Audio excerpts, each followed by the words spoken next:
Last song was a great song for young mothers, wasn't it? Blessed quietness, holy quietness. Except, of course, then, like, so what are they up to? They're not making noise. Here we are. Good morning. This morning, we want to start with a bit of basic doctrine. And I realize we don't do a lot of basic doctrine here, partly because it's me, but partly also because this is a Church of the Brethren. And part of the foundational ideas of the Church of the Brethren is that there is actually no basic doctrine. There's no book or written thing that says this is the doctrine of the Church of the Brethren. The Church of the Brethren says this is the doctrine of the Church of the Brethren. That's how we got it. If you want to write it in other words, well, you shouldn't, because these are the right ones.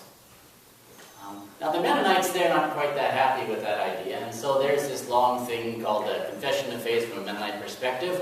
Article 3 is in your bulletin there. But anyway, right? So the idea is that God exists eternally in three persons. And I think next Sunday is Trinity Sunday, right? And so we'll talk more about Trinity next Sunday. But the idea is that the Holy Spirit is the third person of the one God. And then from there on, mostly what we start to talk about is what the Holy Spirit does rather than what the Holy Spirit is. Or at least I do. I realize there are large, if you went to like the University of Toronto Library or the Princeton Library, there'd be like large sections of Doctrine of the Holy Spirit, like shelves of books on the Doctrine of the Holy Spirit, of which I probably actually read one sometime. Don't remember any of it. But the Holy Spirit is one of those things that isn't really a belief. It's like either you experience it or you don't.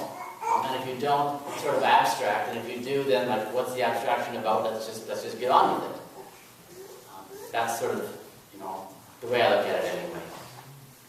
So the Holy Spirit. Behind you. Thank you. What happens when you add words to the Bible? They fall out. In a lot of ways, the doctrine of the Holy Spirit, the idea of the Holy Spirit, is one of the major differences that Christianity has with Judaism and Islam. And it's a bit unfair, since I'm the only one who gets to speak, and the imam and the rabbi aren't here to counter me. But right here we are, this is still a church. And I think this is because, right, in both Judaism and Islam, there's this sort of relentless, powerful monotheism. And especially if you read the Quran, there's just a lot of stuff about there. Well, don't say that God is three, because God is only one. And don't say that Jesus was the Son of God, because God doesn't have offspring, and this sort of thing. But I think it's also, from a Christian perspective, one of the great advantages that Christian doctrine has over Islam and Judaism, and that is that there's a lot of emphasis with the Holy Spirit on the active presence of God in the world.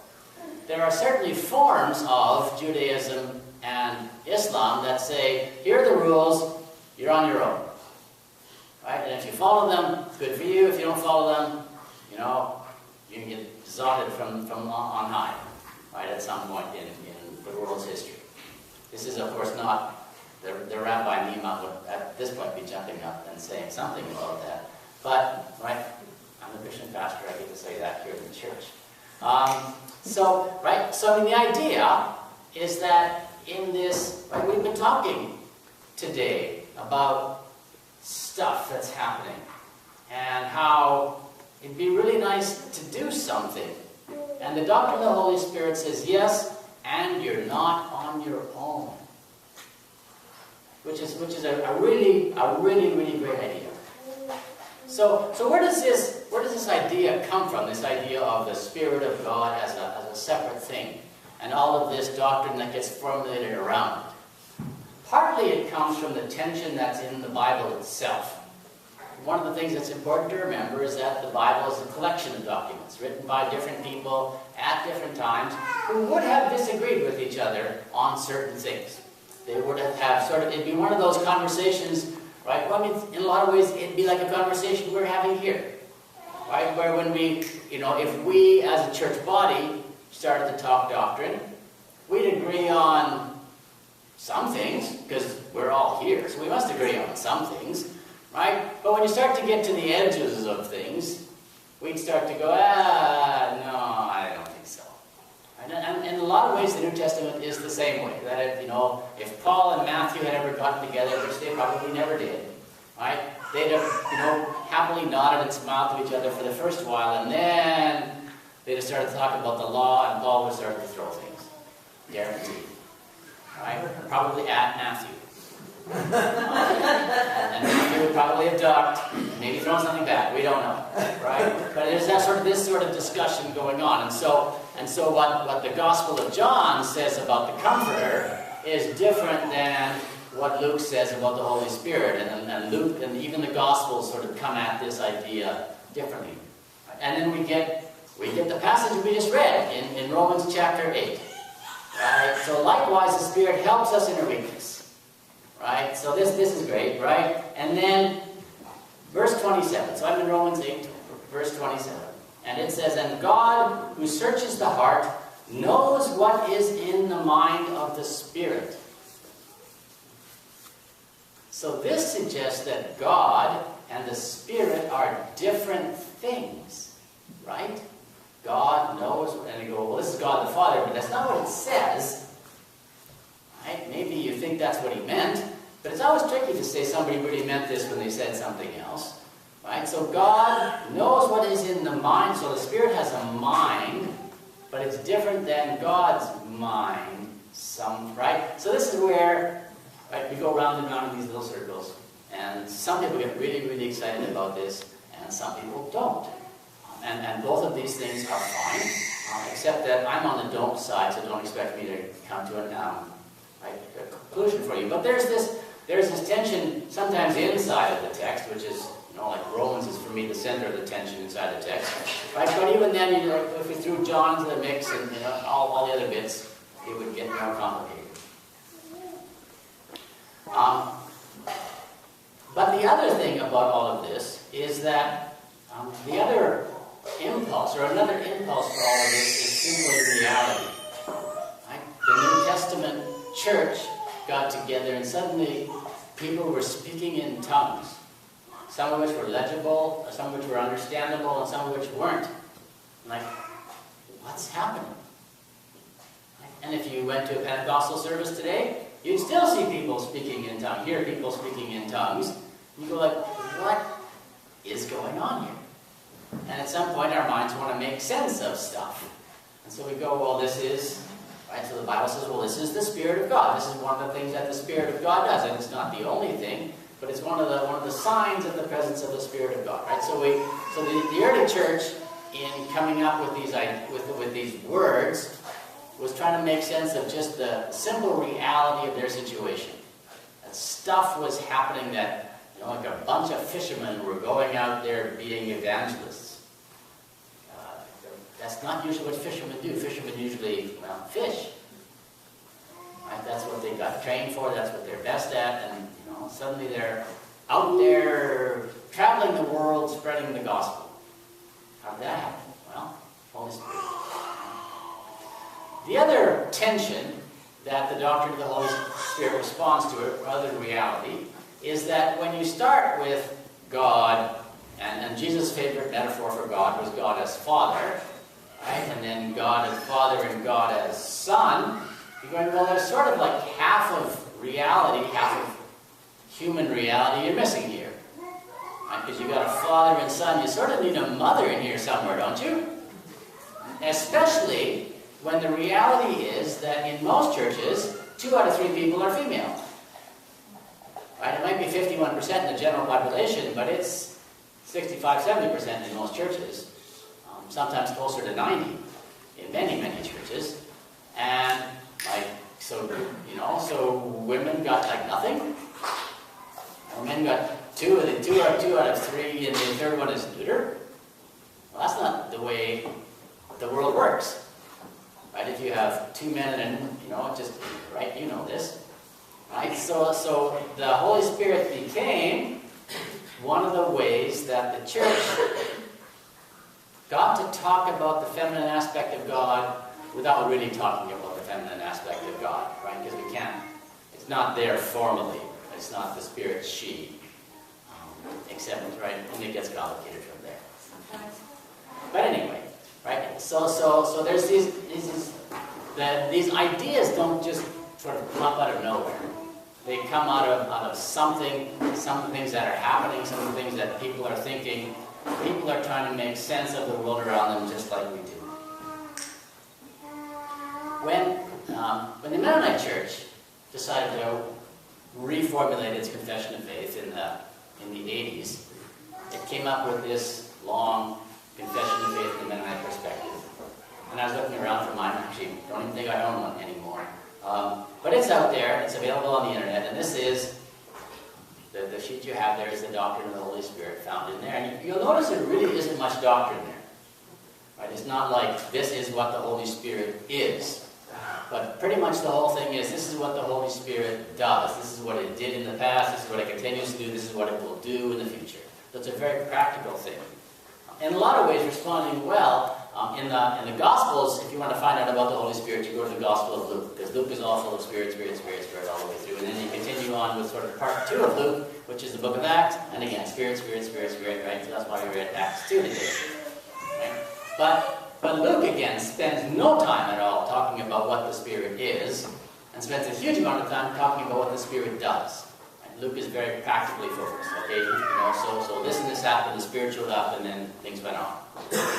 Is Luke's approach. And so the Mennonites, in some ways, responded to that. They said, okay, let's just be practical about this.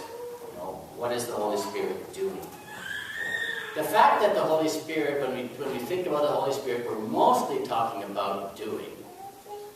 Right? Means that for us, the Holy Spirit is a resource. And that's a really great thing, because we can always use a resource. In a lot of ways, becoming an adult, learning to use resources. I mean, the American myth is that we train our children to grow up and become independent, which is simply nonsense. Nobody is ever independent. And how many of you, built the car that you drove here on? How many of you have any idea how to fix a cell phone?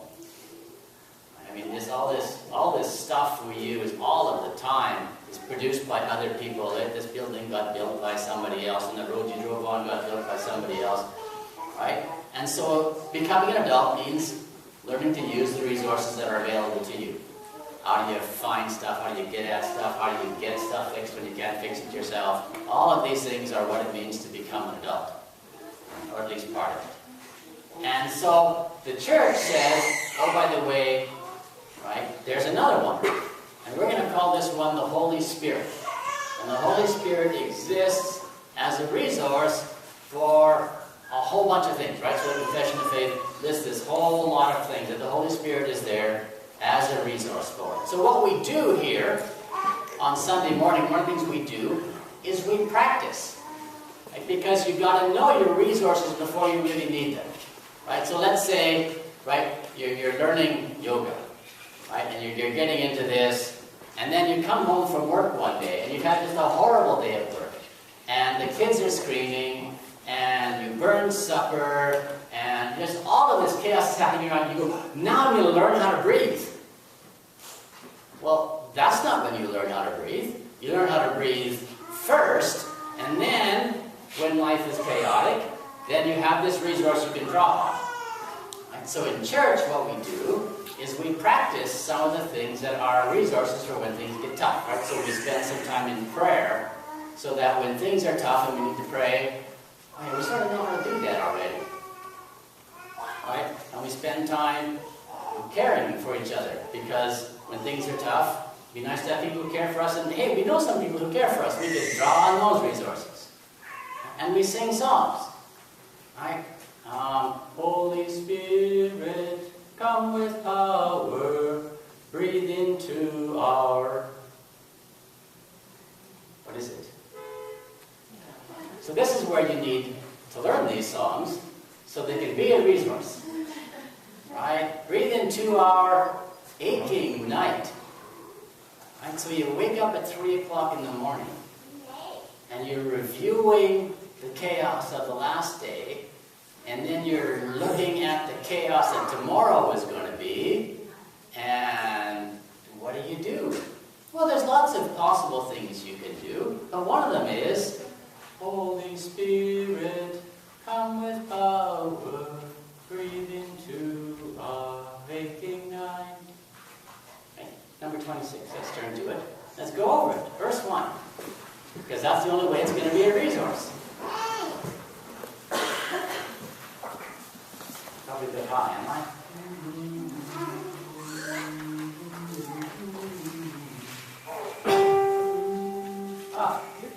That's pretty good. Okay. Join me. Holy Spirit, come with power, breathe into our aching night.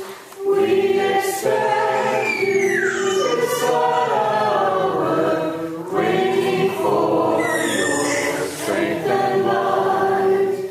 We are fearful, we are ailing, we are weak and selfish too. Break upon your congregation, give us winter life anew. There. Right? We are fearful, we are ailing, we are weak and selfish too.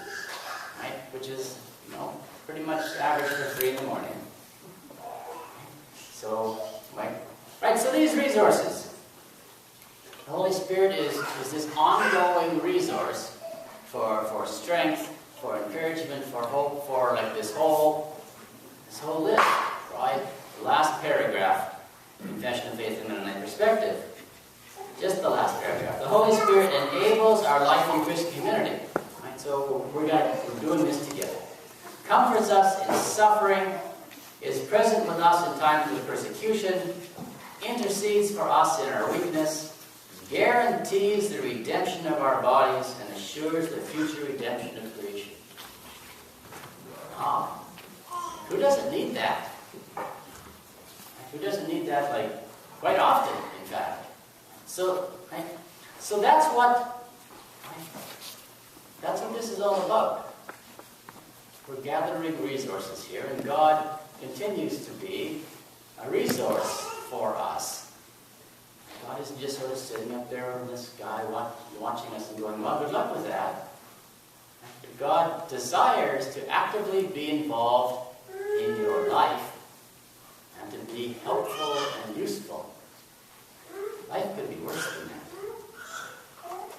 Let's respond by singing.